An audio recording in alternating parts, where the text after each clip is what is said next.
इसीलिए हम जब रमजान का महीना, जब इसका नाम भी हम लेते तो क्या बोलते? रमजानुल मुबारक, बरकत वाला महीना। इसीलिए सहाबे किराम क्या करते थे, ताबईन क्या करते थे, वो रमजान का इंतजार किया करते थे और अल्लाह से दुआ किया करते थे, अल्लाहुम्मा बल्लिगना रमजान, आय अल्लाह तू रमजान तक हमको पहुंचा दे, आय अल्लाह इतनी जिंदगी दे दे, इतनी सांसें दे दे कि रमजान का महीना हमको मिल जाए। और रमजान में सारी मेहनत करते थे, अमल करते थे, और जब रमजान गुजर जाता था तो दुआ करते थे, अल्लाहुम्मा तक़ब्बल मिन्ना रमजान, आय अल्लाह हमने रमजान में जो तरावी की नमाज पढ़ी, जो रोजा रखा, जो तिलावत की, जो एतकाफ किया, जो भी हमने नेकी की, आय अल्लाह तू हमारी नेकी को कबूल कर ले।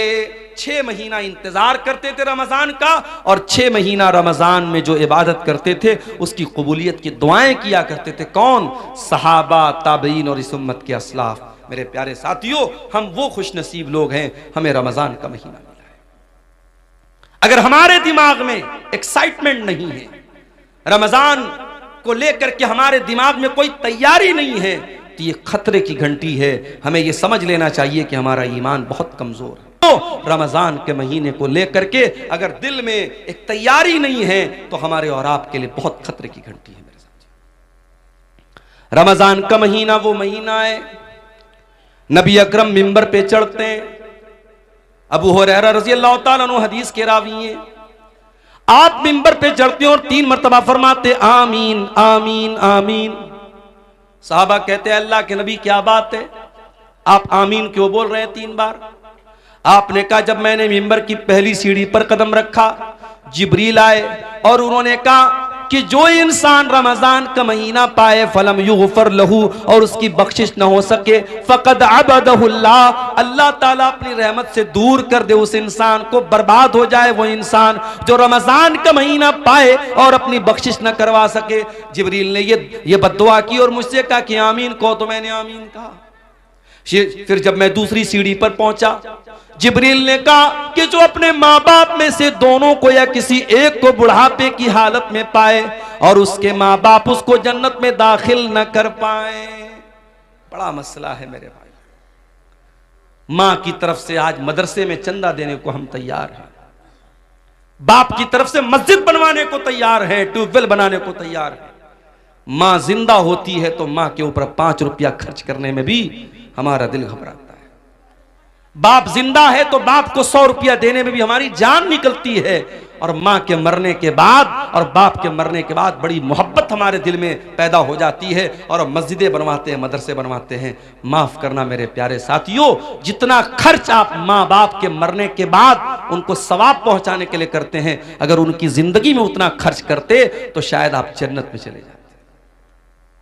माँ बाप की कदर करो मेरे भाइयों, उनकी जिंदगी में उनको रुलाना, उनकी आंखों में आंसू लाना और मरने के बाद उनकी तरफ से बड़े बड़े चंदे देना और उनके बैठ के दुआएं करना, उनकी कब्र पे जाके रोना, ये ढकोसलेबाजी और कुछ नहीं है। माफ कीजिएगा, माँ बाप की जिंदगी में कदर करो मेरे साथ।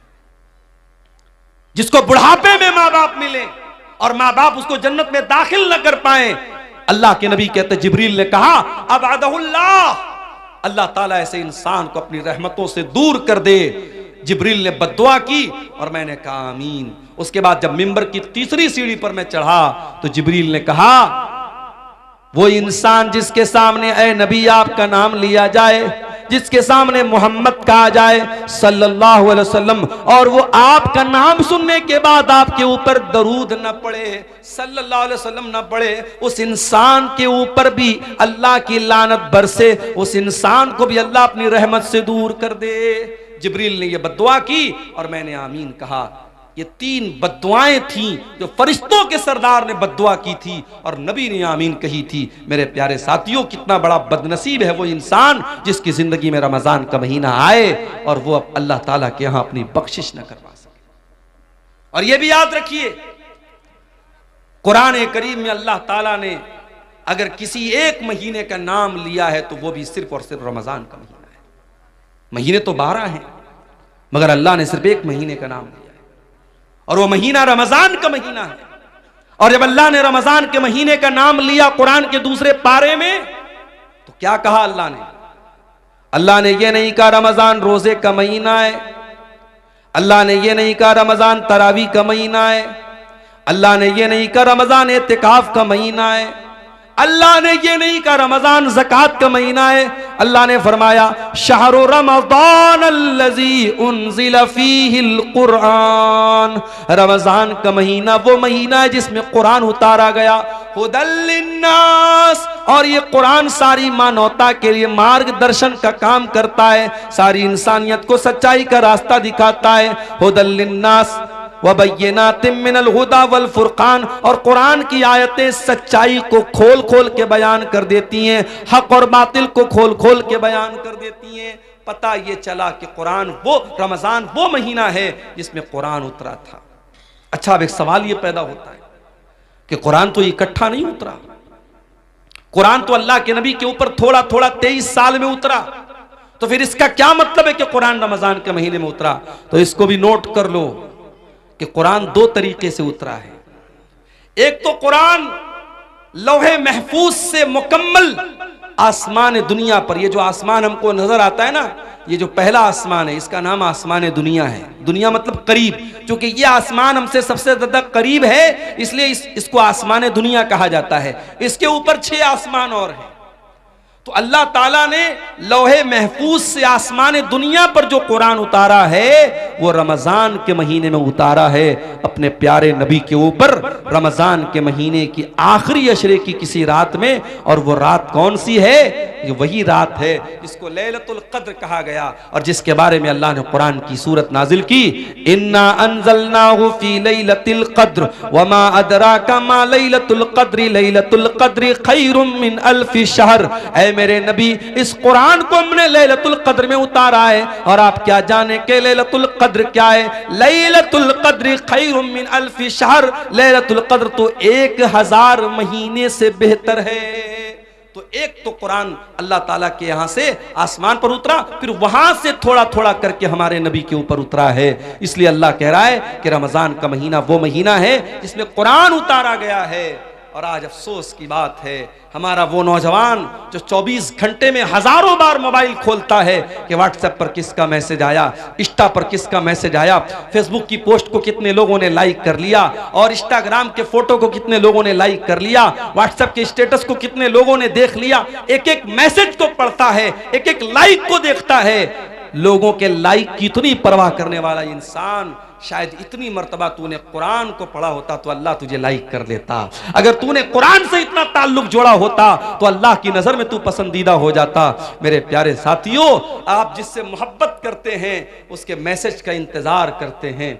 अगर आप अब्दुल गफ्फार साहब से मोहब्बत करते हैं और आपने उनको मैसेज किया है और आपके मैसेज को उन्होंने ओपन तक नहीं किया, खोला तक नहीं, और आपसे 1 साल के बाद अब्दुल गफ्फार साहब मिले और कहा कि अरे यार क्या हाल चाल है, दोस्ती का आपको जो है दम भरने की कोशिश की और दोस्ती का नाम लिया, तो आप गुस्से में कहेंगे कि अरे भाई जाओ, आप तो इतने बड़े इंसान हैं कि आपने मेरा मैसेज तक खोल के नहीं देखा, आप क्या दोस्ती की बात करते हैं।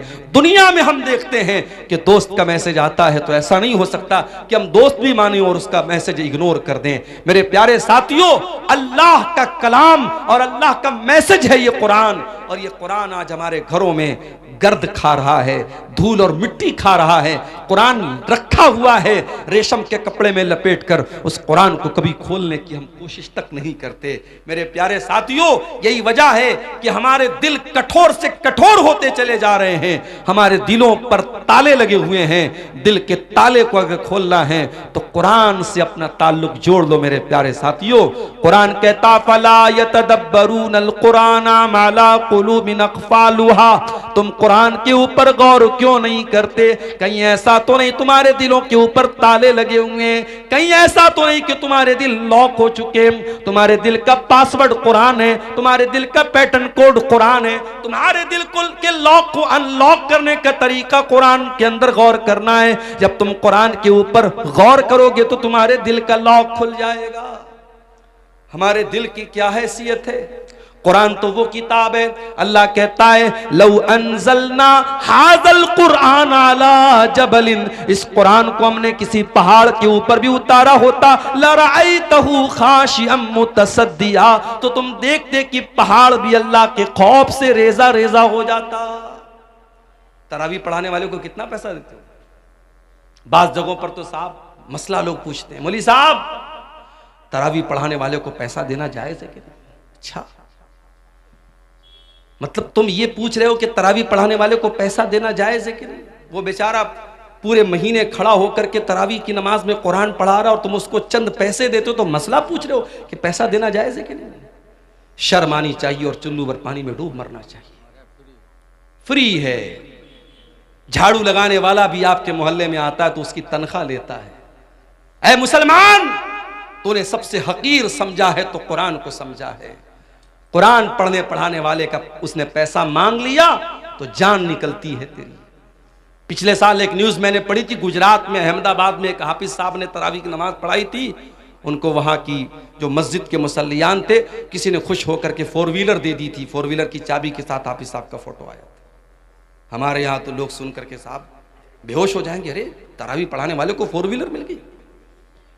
तरावी पढ़ाने वाला, कुरान पढ़ने वाला, कुरान पढ़ाने वाला तुम्हारी नजर में हकीर होगा, मेरे रब की नजर में वो हकीर नहीं है। मेरे प्यारे साथियों, मेरे रब की नजर में कुरान पढ़ाने वाले का इतना ऊंचा मकाम है, नबी की नजर में इतना ऊंचा मकाम है। अल्लाह के नबी फरमाते खैरुकुम मन तअल्लमल कुरान व अल्लमहु, तुम में सबसे बेहतरीन इंसान वो है जो कुरान को पढ़ता है, पढ़ाता है, कुरान को सीखता है, सिखाता है। याद रखो मेरे प्यारे साथियों, आप कब्र में जाएंगे वहां भी ये कुरान आपके काम आएगा। कब्र में सवाल पूछा जाएगा, मुनकर नकीर सवाल पूछेंगे, मन रब्बू का, तेरा रब कौन है? मन नबियों का, तेरे नबी कौन है? माँ दीनों का, तेरा दीन क्या है? 3 सवाल होगा कब्र में, 3 सवाल होगा। और माफ करना, इन तीनों सवालों का जवाब मैथमेटिक्स की किताबों में नहीं मिलेगा, साइंस और जियोग्राफी की किताबों में नहीं मिलेगा, हिस्ट्री की किताबों में नहीं मिलेगा, भूगोल की किताबों में नहीं मिलेगा। इन तीनों सवालों का जवाब कहां मिलेगा? जब मोमिन सही जवाब देगा, मेरा रब अल्लाह है, मेरे नबी मोहम्मद सल्लल्लाहु अलैहि वसल्लम है, मेरा दीन इस्लाम है, तो फरिश्ता पूछेगा वमा युद्री का, तुझे इन तीनों सवालों का जवाब कैसे पता चला? तो बंदा कहेगा करा तो किताब अल्लाह फ़आमनतु बिही वसद्दक़तु, मैंने कुरान को पढ़ा था, मैं कुरान पर ईमान लाया था, मैंने कुरान को सच माना था, कुरान के जरिए मुझे इन तीनों सवालों का जवाब मिला है। मेरे प्यारे साथियों, ये कुरान कब्र में भी आपके काम आएगा। औलाद के लिए मेहनत करने वालों, अपनी औलाद को सुख देने के लिए हराम की